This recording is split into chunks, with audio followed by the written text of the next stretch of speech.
this is Teresa Hewlett, and I am on Steve's YouTube channel today, Dr. Steve Hewlett, and I'm going to show you a recipe, these Reuben fritters. Now, he was supposed to be here today, but something came up and he wasn't able to make it. So I'm just going to go ahead and do this because St. Patrick's Day is next week, and I wanted to get this recipe out there. So a couple of weeks ago, we had gone out to eat, and this was one of the appetizers, were Reuben fritters. So I got onto YouTube and came across this account called, I believe it's Perfect Q, and he had made these. He has a couple of different ingredients I'm going to try to do without those, and we're going to see how they turn out. So I'm going to try and make this really quick for you guys. So we're going to need 2 pounds of corned beef. The corned beef I got from Costco, and I put it in the crock pot yesterday and cooked it all day. And then last night I cut up 2 cups of the corned beef so that it's ready to mix together now. So I've got that. I've got a cup of Swiss cheese, and I use this one little grater. I don't know if you can see this. This is just the best grater. We love that thing. And I did the Swiss cheese, so we ground that up. Got a cup of sauerkraut. I have a cup and a half of pork panko, which is this right here. I get it on Amazon or a little grocery store that we have here. I think you might even be able to get it at Walmart. And we have 2 eggs that I've already whisked together. And I have a half a teaspoon of the garlic powder and garlic onion.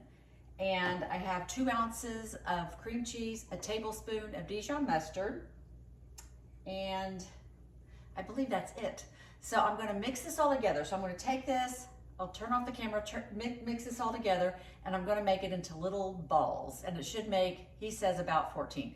One of the other things, he doesn't use this, but he actually uses like a mix of some sort, I don't remember what it was. And he also uses flour. And I'm going to try and see how this turns out without flour, because as you guys know, we don't use flour. So we're going to see if this works just using the pork panko.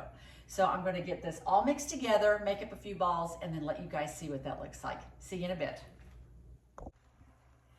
So something I didn't say earlier, I did combine all those ingredients except for the panko and the egg. So now that is when that's going to happen. So I just want to say right now, I'm not going to show, well, I could show you real quick. Oh, also another thing I did was after I made these, and so this is how they look. I made about 17, and I took these and I put them in the refrigerator for an hour. And so now I'm going to take these, I'm going to roll it, or I'm going to put it in the egg, and then I'll roll it in the pork panko. And so the other video, they did the flour first, and then the egg, and then the panko. So I think this will be fine without them. And so that's what's here. This is what this looks like now.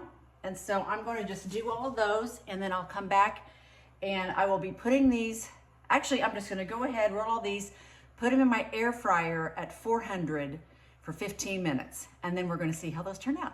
All right, thanks. See you in a minute. So I'm back, and the fritters are done, and this is what they look like. Now, I did not fix all of them because I'm going to fix the rest tonight for dinner, but these look fantastic. I've already had one because what happened was I put it in the air fryer for 15 minutes. I put all of them in there, and then all these. And when I pulled them out, I had one, and I just felt like, I mean, it was done, but I just kind of felt like maybe it could be in there a few minutes longer. And I put them in for 3 more minutes, and they just look perfect. So I'm going to cut into one and let you see the inside of it. And I don't have any dipping sauce, guys, so in there, and it's just, you can see the steam. I won't take a bite yet, it's really hot. But just so you know, these are very good, and I don't even think they need a dipping sauce, but you know, I think like Thousand Island or whatever dipping sauce you like would be great with these. Hope you guys enjoy these. Let us know if you also eat these, and I will have the recipe in the comments section below. So thanks for joining, and we'll see you in the next video. Thanks, bye.